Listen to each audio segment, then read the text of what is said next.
Fíjate que tenemos ya en la línea y nos da mucho gusto a Daniel Cohen, él es experto en biocombustibles sólidos. Gracias, Daniel, por tomarnos la llamada. Muy buenos días. Muy buenos días, Enrique. Buenos días, Fernanda, y Buenos buenos días. días a toda la audiencia. Daniel, vamos a comenzar, como dicen por ahí, desde el principio y queremos que nos platiques, pues, ¿qué es la bioenergía? Bueno, la bioenergía, el origen de la palabra, como empieza con bio, viene de la biomasa. La biomasa es toda aquella materia orgánica de origen vegetal o de origen animal, lo que incluye obviamente a los residuos, los desechos orgánicos, que puede ser aprovechada energéticamente, ¿no? Que puede ser un combustible. Sí. Entonces, el ejemplo que acabamos de ver es con biogás, pero también existen biocombustibles que son sólidos, es decir, que son materia sólida, como el más común, la leña, o el carbón vegetal que usamos para la carne asada, y también existen biocombustibles líquidos, que son, por ejemplo, los que originan el biodiesel o el bioetanol, que pueden sustituir potencialmente la gasolina o el diésel, ¿no? ¿Y para qué podríamos utilizar nosotros la bioenergía, por ejemplo, que se genera a través de la biomasa que bien comentas? Sí, bueno, la bioenergía tiene muchas bondades,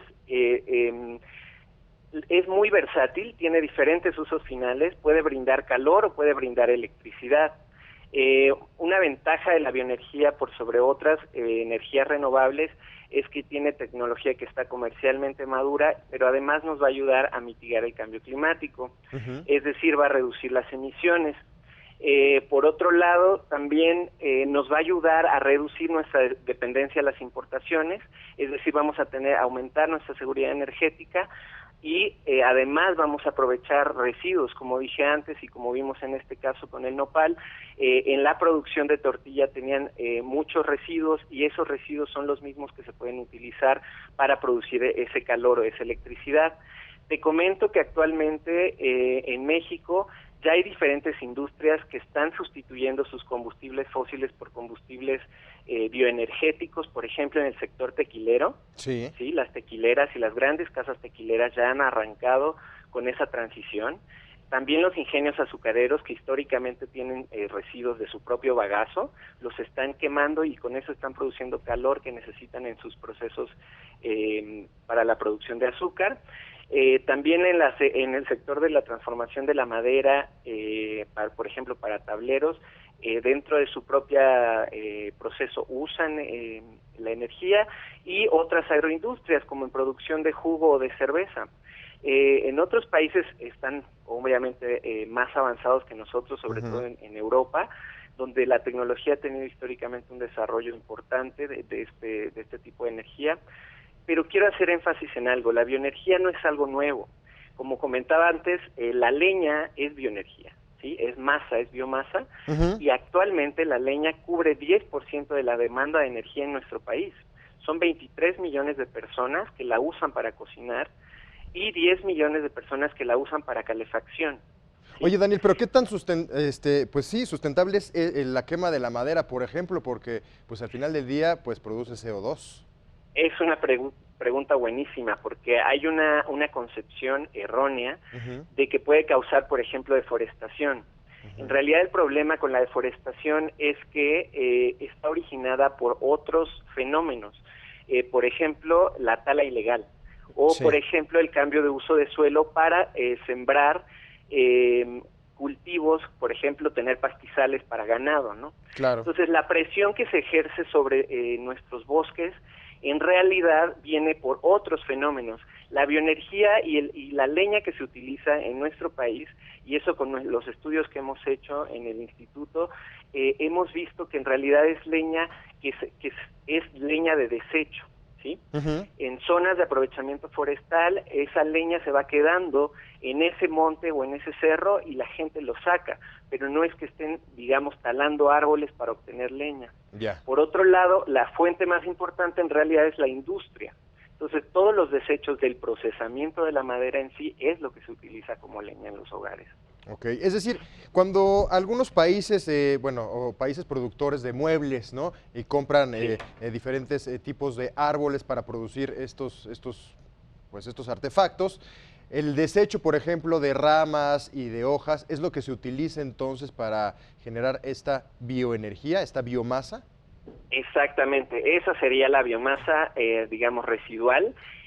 Tú sabes que cuando, es muy interesante esto, pero cuando un árbol que se va a usar para madera o para un Sí, mueble, del volumen total del árbol, del 100% del volumen, más o menos la mitad termina siendo residuo, ¿sí? Solamente la mitad va a terminar siendo tabla, y de ese residuo la mitad a su vez se va a quedar en el monte y la otra mitad es residuo que surge en la industria, ¿no? Entonces, imagínate la cantidad de residuos que se están generando y de claro. madera que se podría aprovechar, ¿no? Para como combustible. Oye, ¿y en México qué nos falta, Daniel, para poder competir con otros países? ¿Nos hace falta presupuesto, nos hace falta tecnología, nos faltan apoyos por parte de nuestro gobierno? ¿Qué falta? Justamente ese es el tema al que quería llegar. Bueno, para la bioenergía tenemos un potencial tremendo. En los estudios que hemos hecho tenemos un potencial real de sustitución en el sector industrial de 20% de la demanda final de energía en nuestro país, que son más o menos 965 petayules por año. Técnicamente, o sea, en términos de la biomasa que tenemos, incluso podemos llegar hasta el 70% de la demanda de energía.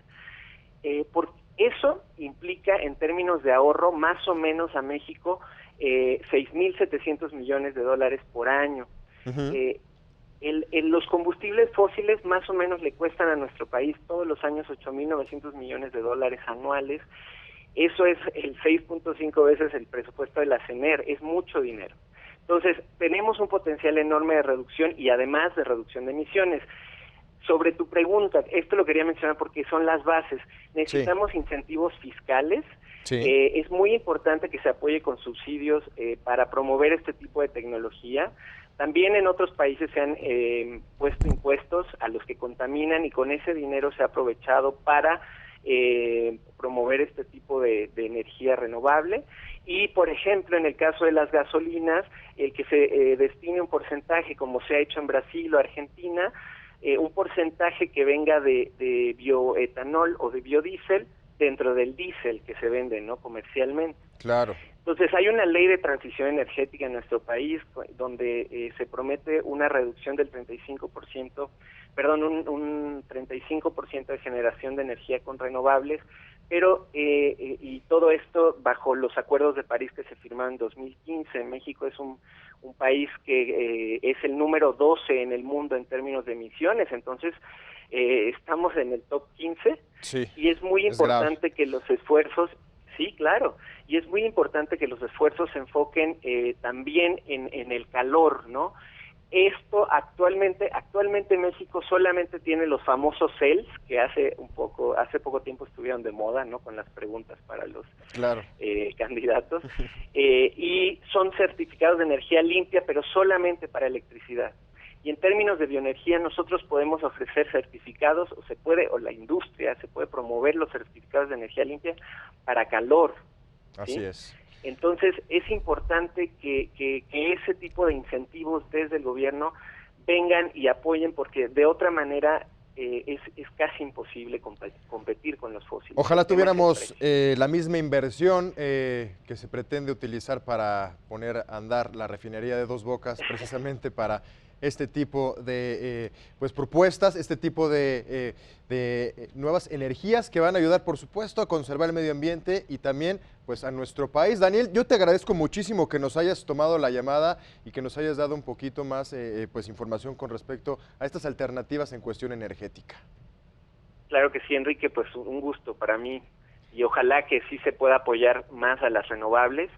Creo que estamos en un punto de quiebre, lo ha mostrado también el mismo clima en nuestro planeta.